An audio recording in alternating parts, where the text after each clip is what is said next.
You're living a lie right now. Not the kind of lie where you deliberately deceive someone. No, this is worse. This is the lie where you've deceived yourself so completely, so thoroughly, that you can't even see the bars of the cage anymore. Let me ask you something, and I want you to really think about it. When was the last time you did something purely because you wanted to? Not because it would look good on Instagram, not because your parents would approve, not because it fits the narrative of who you're supposed to be, but because deep in your core, in that part of yourself you barely recognize anymore, something whispered, yes. Can't remember. That's because you've been so busy performing for an audience that isn't even watching that you forgot you were supposed to be living. Here's what nobody will tell you. Every single day you wake up and put on a costume. You rehearse your lines. You hit your marks. You smile on cue. And at the end of the day, when you're alone in the dark, there's this gnawing feeling in your chest that something is fundamentally wrong. You call it anxiety. You call it stress. You medicate it, distract yourself from it, bury it under Netflix binges and endless scrolling. But that feeling? It's not a disorder. It's your soul screaming at you that you're dying while you're still breathing. The cruelest part? Nobody forced you into this prison. There was no trial, no sentencing. You built it yourself, brick by brick, with every decision you made based on fear. Fear of judgment, fear of failure, fear of being seen as you truly are and being rejected for it. You traded your authenticity for approval. And the price? Everything that made you, you. Look at your life right now. Really look at it. How much of it is actually yours? Your career? Did you choose it? Or did you choose what would make others proud? Your relationships? Are they genuine? Or are they performances where you're terrified of dropping the mask? Your goals, your dreams, your daily routine, how much of it reflects your true desires versus what you think you should want? This is the moment where most people close the video, because what comes next is uncomfortable. It's the truth that's easier to run from than face. But you're still here. So let me tell you what that means. Somewhere inside you, underneath all the layers of pretending, there's still a part of you that remembers what freedom feels like, and it's begging you to listen. If that hit you in the chest, drop a comment right now with the word freedom, so I know you're ready for what comes next. Because this community is for people who are done living half lives. Now let's talk about control, your favorite addiction. You think if you just plan enough, work hard enough, manage every variable, that you'll finally be safe, finally be happy, finally be enough. But here's the devastating truth. Control is an illusion, and the tighter you grip it, the more your life slips through your fingers. You can't control what people think of you. You can't control whether you'll fail. You can't control whether the risks you take will pay off. And every moment you spend trying to control these things is a moment you're not actually living. In 1571, a French nobleman named Michel de Montaigne did something radical. At 38 years old, he walked away from public life, from the noise and demands of society, and locked himself in a tower, not as punishment, as liberation. In that tower, surrounded by 1,000 books, and nothing but time to think, Montaigne made a discovery that would change philosophy forever. Certainty is impossible, and the pursuit of it is what makes us sick. He wrote essay after essay, not to prove grand theories or establish absolute truths, but to simply observe himself, to watch his own mind work, to notice his contradictions, his fears, his inconsistencies. And in doing so he realized something profound. You cannot know yourself through the opinions of others. You can only know yourself through ruthless honesty about who you are when no one is watching. Montaigne understood that most people spend their entire lives constructing elaborate certainties about who they are, what they believe, what they want. But these certainties are prisons. They're stories we tell ourselves to avoid the terrifying reality that we are constantly changing, constantly uncertain, constantly becoming something we haven't met yet. And here's where it gets uncomfortable. Montaigne believed that fear makes life smaller. Every time you choose certainty over truth, safety over authenticity, approval over self-knowledge, you contract. You become less. You trade the expansive possibility of who you could be for the cramped security of who you've always been. So he asked a question that still echoes through 4 centuries. What would happen if you stopped pretending to have it all figured out? What would you discover if you watched yourself honestly, without judgment, without the need to construct a perfect narrative? The answer? Everything. You'd discover everything. But here's what you're really afraid of, isn't it? If you let go of all these carefully constructed identities, all these roles you play, all these masks you wear, what if there's nothing underneath? What if you've been pretending for so long that the real you has disappeared completely? Let me tell you something that might save your life. By letting go of what you are not, you finally get to discover what you are. The version of yourself you're protecting with all this control and performance and fear, that's not you. That's a fiction you created to survive other people's expectations. And it's time to kill it. Not with cruelty, but with the kind of compassion that says, "Thank you for keeping me safe, but I don't need you anymore." I need you to stop for a second and think about something you've been avoiding. There's a version of your life that haunts you, isn't there? It shows up in those quiet moments before sleep, when you're driving alone, when you're standing in the shower and your mind wanders. It's the life you would have lived if you weren't so afraid, the career you would have pursued if you weren't worried about stability, the relationship you would have left if you weren't terrified of being alone, the art you would have made if you weren't paralyzed by the possibility of judgment, the city you would have moved to, the truth you would have spoken, the person you would have become. That version of you, the one who took the risk, the one who chose themselves, they're still in there, suffocating, begging to breathe. And every day you choose safety over truth, you bury them a little deeper. Here's the question that should terrify you. What if you get to the end of your life and realize that the person you were pretending to be became the only person you ever got to be? What if this is it? What if there's no someday? What if the life you're waiting to start can only begin when you finally stop performing? You feel that, don't you? That sharp pain in your chest, that sudden awareness of how much time you've already lost, how many versions of yourself you've already buried. That's not anxiety. That's grief. Grief for the life you were supposed to live. Grief for the person you were supposed to become. And you can't get that time back, but you can stop wasting what's left. Take a breath. I know that was heavy, but let me tell you something gentler now. Something true. You didn't choose this. Not really. You learned this. You learned that love was conditional, that acceptance required performance, that being yourself wasn't safe. Maybe it was a parent who only praised you when you achieved. Maybe it was a teacher who shamed you for being different. Maybe it was a peer group that taught you that belonging required erasure.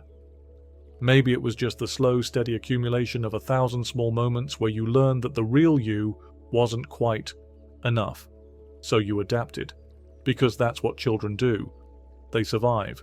They learn what behaviors keep them safe, keep them loved, keep them from being abandoned. And those patterns, they don't just disappear when you turn 18 or 25 or 40. They become the foundation of who you think you are. You're not weak for developing these patterns. You're not broken. You did what you had to do to survive a world that demanded you be anything other than yourself. But here's the heartbreaking truth. The protection that saved you then is suffocating you now.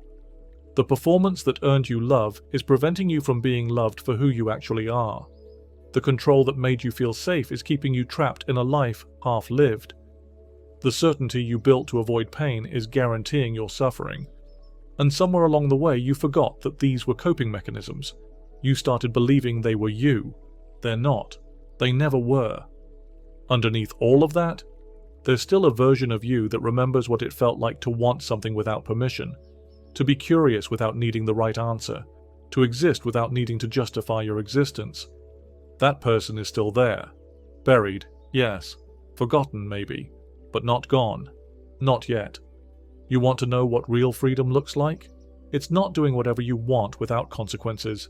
That's not freedom. That's chaos masquerading as liberation. Real freedom is waking up and not immediately checking what others think. It's making decisions based on your values, not your fears. It's being willing to disappoint people if staying true to yourself requires it. It's looking at your life and recognizing it as yours, not a committee decision made by everyone except you. But here's where most people fail. They think freedom comes from changing their external circumstances, a new job, a new city, a new relationship. And when that doesn't work, they're confused and desperate. because they never understood that the prison was never external to begin with. The chains are in your mind. Every time you care more about how you're perceived than how you feel. Every time you choose comfort over authenticity. Every time you silence your truth because it might make someone uncomfortable. Let me give you the permission you've been waiting for. You are allowed to change. You are allowed to want different things than you did 5 years ago. You are allowed to disappoint people who loved a version of you that no longer exists. You are allowed to pursue a life that makes no sense to anyone but you. And here's the beautiful, terrifying truth. Anything you have to fake to maintain was never really yours in the first place. That job where you pretend to care about metrics that mean nothing to you, not really yours. That relationship where you perform a version of yourself to keep the peace, not really yours. Those goals you inherited from parents, society, social media, not yours. And losing things that were never yours isn't loss, it's liberation. Now comes the hard part, the part where you have to decide. Are you going to keep living this half-life? Are you going to keep waking up with that dull ache of unfulfilled potential? Are you going to keep wondering, on your deathbed, what your life would have looked like if you'd had the courage to actually live it? Or are you going to do something different? Not tomorrow, not when circumstances are perfect, not when you've figured everything out. Now, today, in this moment. Start small. Stop apologizing for things that aren't your fault.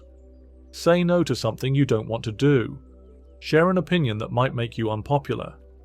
Create something that reflects your actual taste, not what gets likes. Make one decision, just one, based entirely on what you want, not what you think you should want. Because here's what happens when you start choosing yourself. At first, it feels selfish, wrong, like you're betraying everyone who had expectations of you. Some people will be angry, some will be disappointed, some will distance themselves. Let them.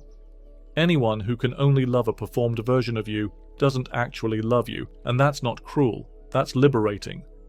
Because now you know who's really in your corner, who loves you for who you are, not who they need you to be. And yes, there will be moments of doubt, moments where the old patterns call to you like a siren song. Come back, it was safer here, you knew what to expect. But you also knew what it cost.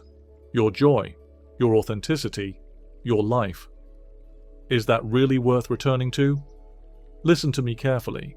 You don't have unlimited time to figure this out. Every day you spend living for others is a day you don't get back.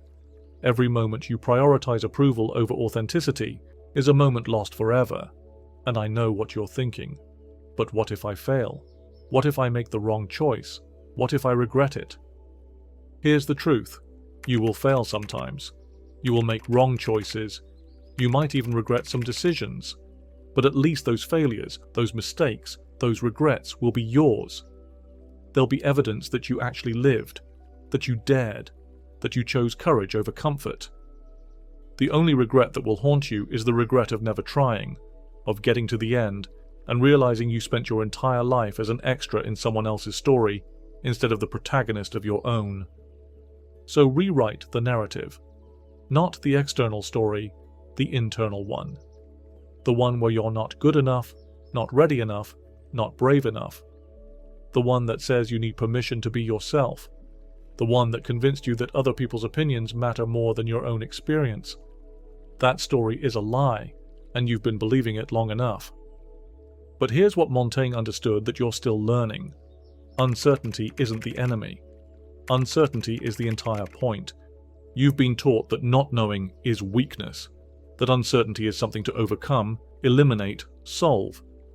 But what if uncertainty is actually the space where everything meaningful happens? Think about it. Every moment of growth in your life came from uncertainty. Every relationship that mattered began in the uncertainty of not knowing if they'd say yes. Every skill you developed started in the uncertainty of being terrible at it. Every version of yourself you've ever become emerged from the uncertain collapse of who you used to be. Uncertainty isn't the absence of something, it's the presence of possibility. When you cling to certainty, you're clinging to what already exists. You're choosing the known over the possible, the comfortable over the transformative, the safe over the real. But when you step into uncertainty, when you admit that you don't have it all figured out, that you're not sure who you are or what you want or where you're going, something miraculous happens. You become available for surprise, for discovery, for becoming someone you couldn't have planned. Montaigne spent years in his tower learning to embrace this, learning that the quest for certainty was actually preventing him from knowing himself, because you can't discover who you are if you've already decided who you must be. So here's the line I need you to remember. Uncertainty isn't where your identity ends, it's where it begins. Every time you say, "I don't know," you're creating space for truth. Every time you admit confusion, you're making room for clarity. Every time you step into the unknown, you're expanding into more of who you could be. The person you're becoming doesn't exist in your certainties. They exist in the brave, terrifying, exhilarating space of not knowing. And yes, that's uncomfortable. Yes, it's scary. Yes, every instinct you have will scream at you to retreat back to what you know, to who you've always been, to the safety of certainty. But you know what's scarier? Getting to the end, and realizing that you spent your entire life being someone you already were, instead of discovering who you could have become. Uncertainty is the doorway to your actual life. The question is, are you brave enough to walk through it? This is your moment. Not a metaphorical moment. This one, right now, where you're sitting, reading these words, feeling something stir inside you that you've been trying to ignore. You can close this video and go back to your regularly scheduled programming, back to the comfortable numbness, back to the performance. Or you can decide that today is the day everything changes. Not because circumstances changed, but because you finally found the courage to change yourself. You are not broken. You are not beyond saving. You are not too late. You are simply ready. Ready to shed the costume, ready to stop performing, ready to start living. And if you made it this far, I already know something about you. You're braver than you think. You're stronger than you've allowed yourself to be. And you're ready for a life that actually feels like yours. So here's what I need you to do. If this video gave you even a glimpse of what's possible, subscribe and hit that notification bell, because this is just the beginning. And leave a comment telling me one thing, just one, you're going to let go of this week. One expectation, one fear, one performance. Let's build a community of people who choose freedom over approval. The path forward isn't comfortable, but I promise you, it's better than the alternative, which is staying exactly where you are, wondering what your life could have been if you just had the courage to try. You don't need anyone's permission to be yourself. You don't need perfect circumstances to start. You don't need to have it all figured out. You just need to take the first step, and then another, and another, until one day you look back and realize you're free. And trust me, there's nothing more terrifying and exhilarating than that. So the question isn't whether you're ready. The question is, are you done waiting? Close this video. But don't forget what you felt while watching it. Because that feeling, that's your compass. That's your truth. That's your way home. Now go build a life worth living.